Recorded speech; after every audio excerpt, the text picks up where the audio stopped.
Hola a todos, hoy comenzamos ya con la evidencia número 6, en la cual hablaremos sobre la evolución de las especies. Ya hablamos mucho del ser humano y es hora de que comencemos a hablar del resto de los seres vivos, pues la biología estudia precisamente eso, a los seres vivos en general. Esta evidencia se centra en un icónico personaje, un naturalista nacido en Inglaterra y de nombre Charles Darwin. Charles Darwin es conocido como el padre de la teoría de la evolución. Nació el 12 de febrero de 1802, hace poquito. A los 16 años, su padre, Robert Darwin, lo mandó a estudiar a la escuela de medicina de la Universidad de Edimburgo, la cual era la mejor en aquella época. Pero fíjense cómo es la vida, que cuando algo no es lo tuyo, pues no es lo tuyo. Y la medicina para Darwin de plano era tediosa y hasta aburrida, a tal grado de que tuvo un bajo rendimiento escolar. Sin embargo, no toda su estadía en esa universidad fue mala, pues conoció a un esclavo negro liberado de nombre John Edmondson, quien había tenido largos viajes por las selvas tropicales de Sudamérica. Edmondson le enseñó las bases de taxidermia a Darwin. La taxidermia es un oficio que consiste en disecar animales muertos para mantener su apariencia de vivos y que evidentemente estos puedan ser conservados durante muchos años. Esto sí le interesó mucho a Darwin. Se cree que todo lo que le contaba Edmondson sobre sus recorridos a Sudamérica despertó su interés en hacer algún día lo mismo y conocer la biodiversidad de esa parte del mundo.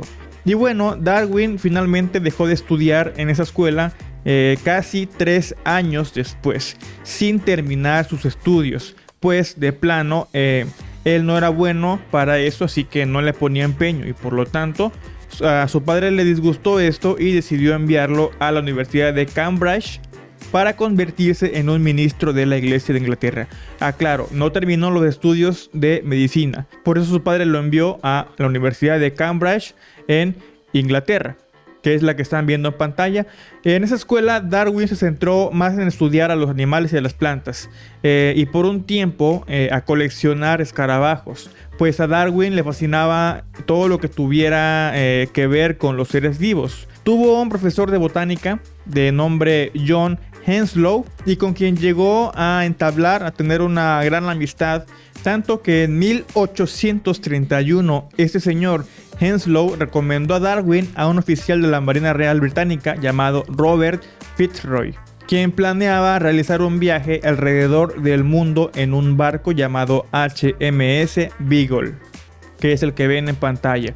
La intención de este viaje era con fines cartográficos, es decir, su intención era elaborar un mapa cartográfico del mundo y ese viaje se centraría principalmente en las costas de Sudamérica. La petición a Fitzroy fue aceptada y Darwin, con 22 años, acompañó al capitán Fitzroy en el HMS Beagle del 27 de diciembre de 1831 al 2 de octubre de 1836, es decir, un viaje que duró casi 5 años. Y es que en este viaje precisamente dieron una vuelta completa al mundo. Vean el recorrido. Zarpó de la ciudad de Plymouth, Inglaterra, haciendo una primera escala en Cabo Verde, cerca del continente africano. Luego en Bahía Blanca, Buenos Aires, Argentina. De ahí en Río de Janeiro, Brasil. Pasó por Montevideo, Uruguay, Valparaíso en Chile, Callao en Lima, Perú. Después por las Islas Galápagos en Ecuador. Y de ahí, vean, cruzaron todo el Océano Pacífico. Aquí lo están viendo cómo cruzaron, recorrieron todo esto y aparecieron de este lado hasta llegar a Australia, haciendo escala en Sydney, después en Hobart, Tasmania, que es parte de Australia, llegando hasta Ciudad del Cabo en Sudáfrica, capital de Sudáfrica, y regresando nuevamente a Bahía Blanca, Buenos Aires, para de ahí subir otra vez hacia su lugar de inicio hacia Plymouth, Inglaterra, lugar en el que, del que habían zarpado 5 años antes. Vean todo el gran recorrido que hicieron. Y obviamente, aunque Darwin únicamente era un acompañante del capitán Fitzroy, no iba a perder la gran oportunidad de estudiar la flora y la fauna de cada uno de los lugares en los que hacían escala. Darwin hacía largos recorridos en tierra observando cada detalle a su alrededor y encontró muchísimas cosas que le llamaron la atención. Entre sus hallazgos más destacados están los fósiles, concretamente el esqueleto de un gliptodonte, como el que ven en pantalla. El gliptodonte es una especie extinta desde hace miles de años, pero lo que le llamó la atención fue su gran parecido con los armadillos, solamente que estos gliptodontes con un tamaño muchísimo mayor. En 1835, cuando él se encontraba en la ciudad de Concepción, Chile, ocurrió un terremoto de magnitud 8.5.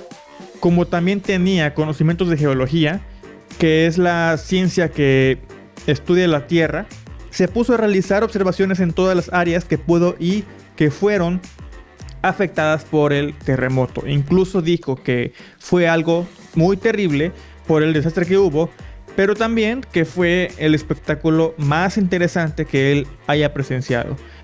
Porque imagínense, ocurrió justamente cuando él se encontraba ahí, en Concepción. Aquí ven en la imagen la Catedral de la Santísima Concepción, totalmente destruida en esta ciudad de Concepción, Chile. Entonces, al estudiar el terreno, se dio cuenta de grandes cambios con respecto a cómo era todo, obviamente antes del terremoto. Y uno de esos cambios es que, por ejemplo, que la costa había aumentado de altura, es decir, como si el nivel del mar hubiera bajado considerablemente, como si la tierra se hubiera alzado ligeramente. Bueno, no tan ligeramente porque tengo entendido que fueron como unos 3 metros de altura, con diferencia a cómo se encontraba antes. Esto suponía evidentemente un claro levantamiento del terreno, y fue ahí cuando se dio cuenta de que la Tierra no es estática, sino que se encuentra en constante movimiento y en constante mutación. Además, durante el terremoto, 3 volcanes habían hecho erupción casi al mismo tiempo.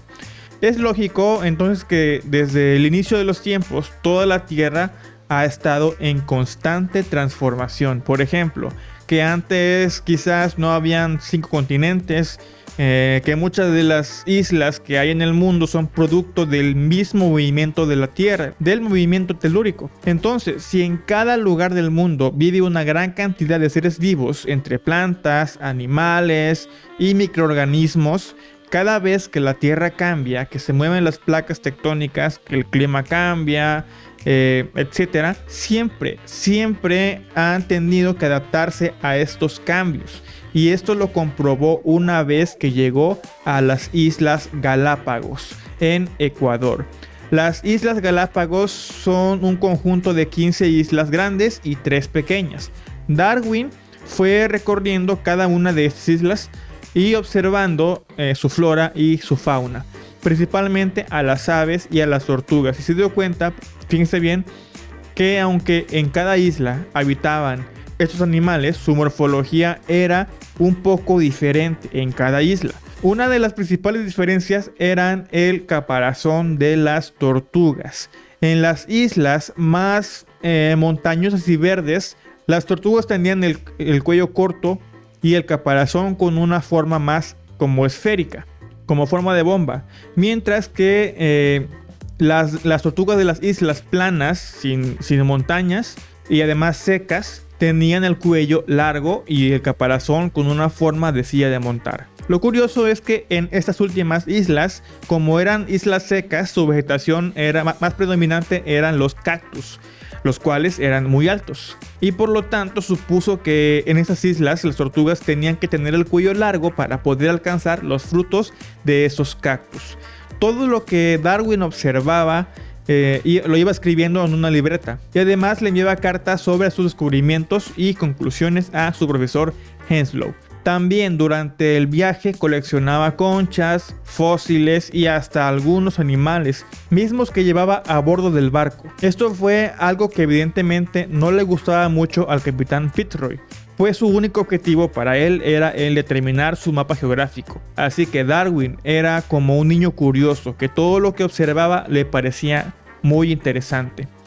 Esta es la historia del viaje de Charles Darwin alrededor del mundo en el HMS Beagle. Les mandaré por WhatsApp un video en el que podrán ver mediante una animación de forma un poco más detallada todo lo que fue ocurriendo durante las aventuras de Darwin, para que tengan un mejor panorama. Y en el próximo video, antes de saber para qué utilizó todas sus observaciones y conclusiones el gran Charles Darwin, estudiaremos también los tipos de fósiles. Gracias a todos y hasta la próxima.